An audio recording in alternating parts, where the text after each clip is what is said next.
Alam ko naman kaya mo. Basta careful lang. Siyempre first time mo eh. So, dito na tayo nagadayukan. Sinundan ko lang yun. Tsaka walang tinitingnan ko.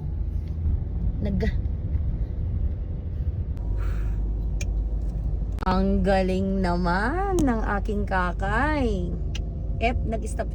Perfect. Oh, nakalampas na sa Lion Said ang aking anak. Wow.